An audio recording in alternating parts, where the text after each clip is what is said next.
किसान आंदोलन को चलते हुए लगभग 2 पखवाड़े से अधिक हो चुके हैं, यानी 1 महीने से ज़्यादा हो गया। यह समय देश में चलने वाले कुछ एक आंदोलनों में से एक है जब इतना बड़ा आंदोलन इतने लंबे समय तक चला है और सबसे बड़ी खासियत हिंसा की कोई एक घटना नहीं हुई है।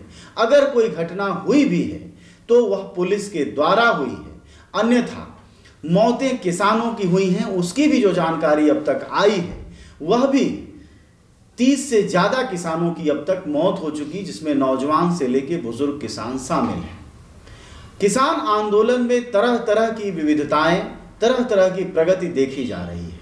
सरकार एक तरफ कहती है किसान हमसे बातचीत ढंग से नहीं कर रहे, तो किसान नेता बार बार मीडिया में, जो कि जनता की मीडिया है, उस तरफ बता रहे हैं कि सरकार सिर्फ स्वांग कर रही है, बातचीत नहीं कर रही है, बातचीत का ड्रामा कर रही है, बातचीत का दिखावा कर रही है। उनकी इस बात की हकीकत इसलिए भी मानी जानी चाहिए क्योंकि सरकार का अगर ऐसा कोई प्रयास होता तो उसमें वह गंभीर रहती, लेकिन जैसा कि चाल और चरित्र भाजपा का है, 10 मुख कहा जाता है, उसी तरह मंत्री अलग जुबान बोलते हैं, सांसद विधायक खुल्ला सांडों की तरह कुछ अलग बोलते हैं, और जो छुटभैया नेता हैं वह कोई और बात बोलते हैं, यानी दलाल बिचौलिया।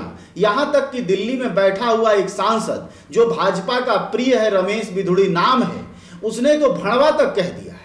यानी कुछ किसान आंदोलन को बदनाम करने के लिए भाजपा की ओर से बचा नहीं है। बावजूद किसान बार बार सरकार के दरवाजे जा रहे हैं। कल 11 बजे फिर एक बार किसान सरकार के बुलावे पर पहुंचेंगे और बातचीत करेंगे। लेकिन असल में क्या सही मायने में सरकार की कोई मंशा है बातचीत करने की? क्या कोई रास्ता निकलेगा बातचीत का? क्या जिस तरह से बातचीत चल रही है और सरकार के दूसरे अंग जो सत्ताधारी पार्टी के समर्थक हैं, भाजपा, हिंदुत्ववादी दल या इस तरह के लोग, क्या सच में कोई बातचीत से रास्ता निकालना चाहते हैं, या खालिस्तानी, नक्सली, पाकिस्तानी, आतंकवादी कहकर बदनाम करने के लंबे इंतजार में बैठे हैं? इन तमाम सवालों पर बातचीत करेंगे हम। हमारे साथ इस वक्त महेंद्र पांडे हैं। महेंद्र जी, ये बताइएगा कि जो अब तक की वार्ताएं हुई हैं 5-6 चक्रों की, उसके अलावा एक स्यूडो दल भी है, स्यूडो मतलब दिखावे वाले दल भी हैं, जिनसे कल ही सरकार की वार्ता हुई है। तो क्या आपको लगता है अब तक के लक्षण से कि सरकार बातचीत करके कोई समाधान मानने को या बताने को तैयार दिखती है? सरकार कहीं से भी झुकने को तैयार नहीं दिख रही है। नहीं, झुकना हम छोड़ दें सर, समाधान। हाँ। समाधान तो तब होता है ना जब आप थोड़ा झुकेंगे जी। आपने एक चीज लागू कर दी है, हाँ। अब आप उसके लिए एडामेंट हैं, हाँ। आप थोड़ा सा भी पीछे हिलने को तैयार नहीं है जी। और ये लगातार सरकार बताती जा रही है कि हम एकदम 1 इंच जमीन नहीं देंगे जी, हम एक भी आपकी मांगे नहीं मानेंगे, हम आपको आतंकवादी से लेके हर एक चीज, जो हर एक अपशब्द हम बोल सकते हैं, वो हम आपके विरुद्ध बोलते रहेंगे जी। तो इसमें मुझे नहीं लगता है कि कहीं से कोई समाधान निकलने की गुंजाइश है।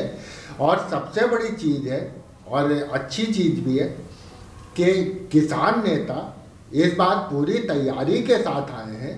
उनकी अपनी मांगे हैं और जिसमें सबसे प्रमुख मांग है कि आपको तीनों कानून वापस लेना ही होगा, और वो सबसे ऊपर अपने एजेंडा में पहले दिन से आज तक उन्होंने रखा हुआ है। इतने दौर की वार्ता हो गई, लेकिन उनका वो एजेंडा कहीं से नहीं हिला और पहले नंबर पे ही है। अभी भी उनका यही है कि आपको पहले तीनों कानून वापस लेने होंगे। तो मुझे नहीं लगता है कि सरकार, जो इस दौर की सरकार है, वो कहीं से अपने उठाए हुए कदम से 1 कदम भी या 1 इंच भी वापस जाने को तैयार होगी।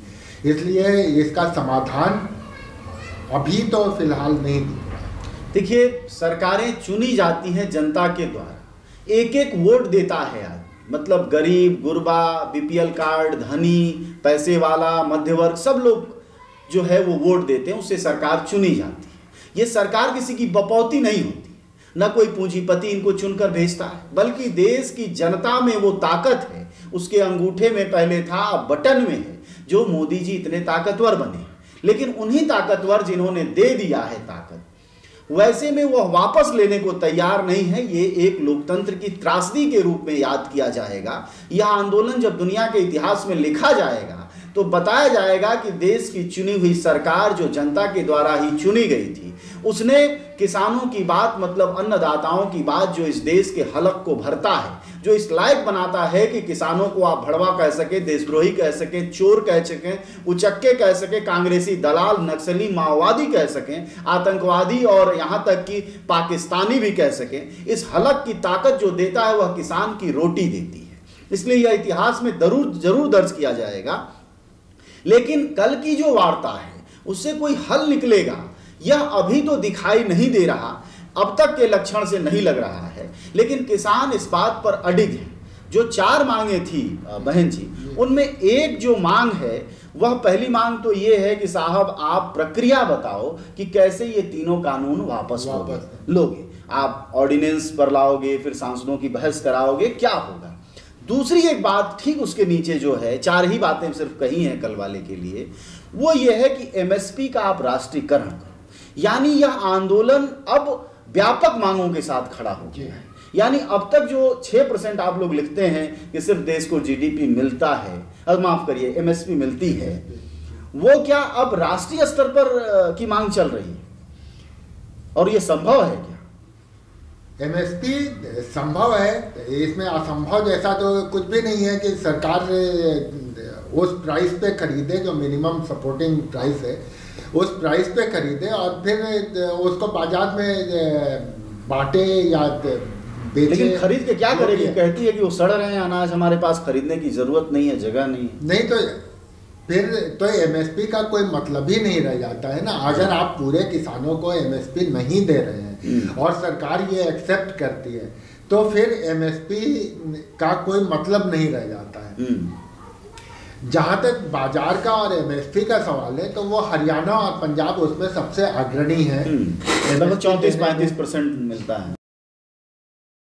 लेकिन जब वहां के किसान ही सबसे बड़ी संख्या में आंदोलन कर रहे हैं तो इससे पता चलता है कि एमएसपी कहीं से भी धरातल पे नहीं उतर रहा है। मतलब जो 6% भी मिल रहा है हरियाणा पंजाब के किसान, जिसमें सबसे बड़े भागीदार हैं, उनको डर है कि जो सरकार बोल रही है जो है वो भी खत्म ही कर देगी। ये डर जो है ऐसे एकाएक उभर के नहीं आया है, ये डर 2014 से लगातार चला आ रहा है।